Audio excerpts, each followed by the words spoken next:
All right, this is your life coach, Marcus Salette, on your Salette USA TVI network. Your life coach direct, live and on demand from Atlanta. We're doing this in segments now.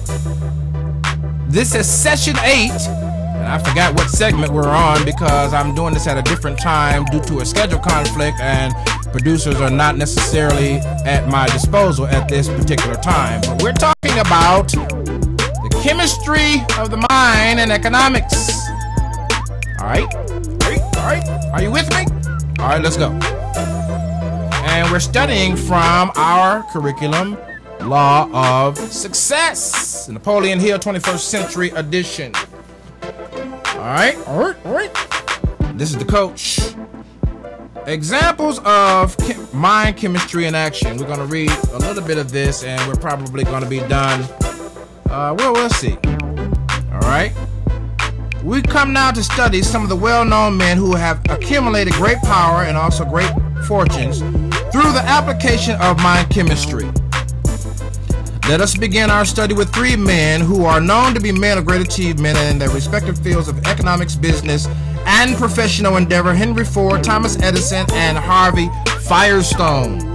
Of the 3, Henry Ford is by far the most powerful, if measured in economic and financial power.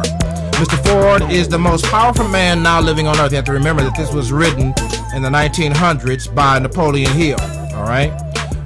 Many who have studied Mr. Ford believe him to be the most powerful man who ever lived. As far as it is known, Ford is the only person now living who ever lived with sufficient power to outwit the money trust of the United States. Ford gathers millions of dollars with as great as ease as a child fills a bucket with sand when playing on the beach. It has been said by those who are in position to know that Ford, if he needed it, could send out the call for money, gather in $1 billion and have it available for us within a week. No one knows Ford's achievement. No one who knows Ford's achievements doubts this.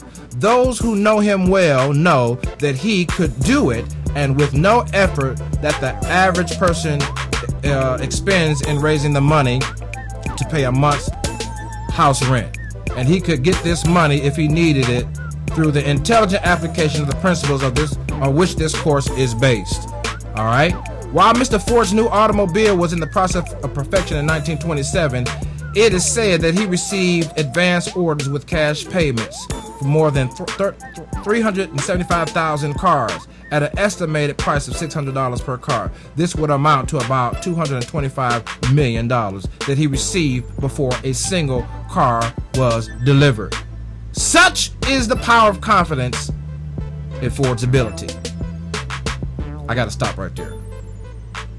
How in the world can you make $225 million before the product is delivered? Simply based on your name. Simply based on your known a pattern of harmonious business experience. Notice I say harmonious and not contentious. See, we're talking about tapping into something beyond a loan from a bank. We're talking about tapping into something beyond what we have been exposed to on an everyday basis. We're talking about, if nothing else, the ability to find something within ourselves, cause it to behold, and then cause it to ignite into passion, into discipline, into planning, into achievements, by which now attracts the attention of buyers before delivery. This is the coach. I'll be right back.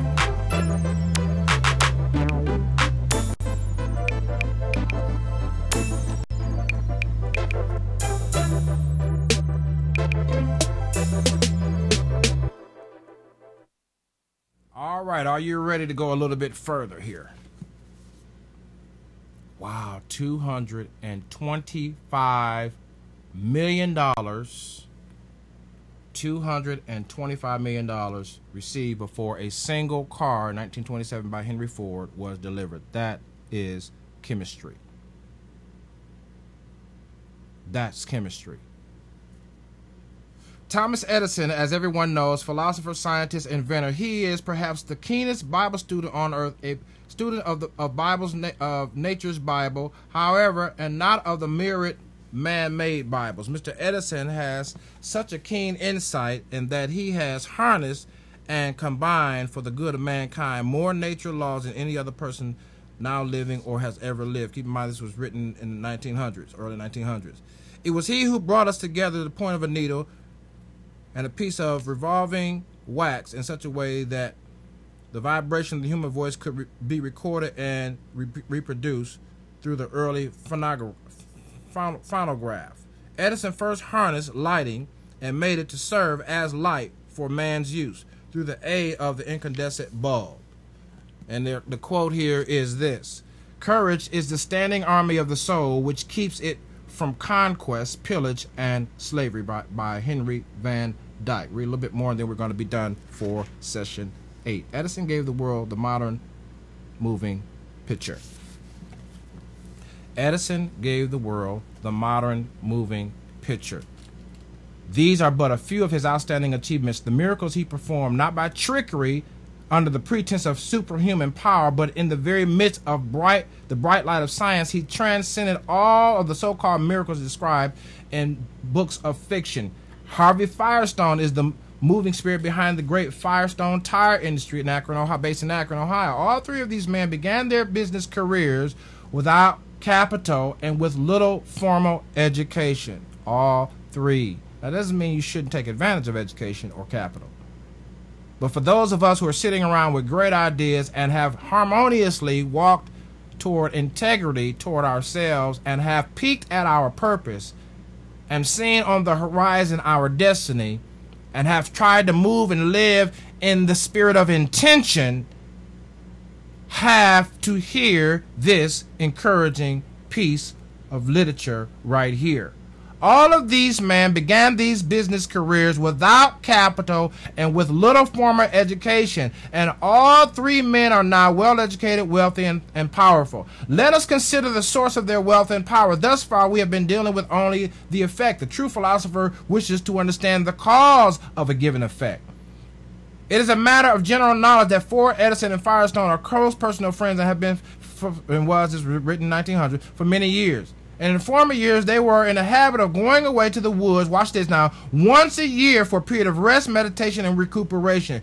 But this is not generally known. It may be doubted that these men know it themselves, that there exists between the three a bond of harmony, 3/4 chord is not easily broken, that caused their minds to become blended into a mastermind, which in the real source of the power of each, the mass mind developing from the coordination of the individual minds of Ford, Edison, and Firestone, has enabled these men to tune in on forces and sources of knowledge with which most people are unfamiliar. More than half this theory is known fact. For example, it is known that these men have great power and have great wealth. It is also known that they begun without capital and of little schooling. And it is known that they form periodically mind contracts. It is known that they are harmoniously and friendly. It is known that their achievements are too outstanding to be easily compared with those of others in respective fields of activity. These men work with natural laws well known to all economists and natural scientists, and yet chemistry of the mind is not sufficiently developed to be classed by scientific men in their catalog of known laws. A mastermind may be created by any group of people who will coordinate their minds, watch this, coordinate their minds in a spirit of perfect harmony. The group may consist of any number from 2 upward. Remember that for those of you who go to church, with 2 or 3 shall agree, touching anything that they shall ask, it shall be done. The law of agreement, the law of harmony, they were all in the upper room in one place, and one place with one mind. Remember that over in Acts for those of you that are Bible students, right? It has been suggested that Jesus Christ, however, discovered how to make use of the principle of mind chemistry, and that his seemingly miraculous performances grew out of the power he developed through the blending of the minds of his 12 disciples. It has been pointed out that when one of his disciples, Judas Iscariot, broke faith, the mastermind immediately disintegrated, and Jesus met the supreme catastrophes. Part of that we may agree, part of that we may disagree. The whole we may agree, the whole we may disagree. The fact of the matter is that chemistry of the mind is significant to success. This is the coach. Thank you so much for joining me on Your Life Coach Direct. I need you to respond. If any one of these segments of Session 8 has encouraged you, blessed you, thrown you into a fit of urgency to achieve your destiny, peaking at your purpose, living with intention, I want to hear from you. Email us at Salette USA TV at Y7Mail. Let us know the difference that has been made. This is the coach. Stand by for your network announcements.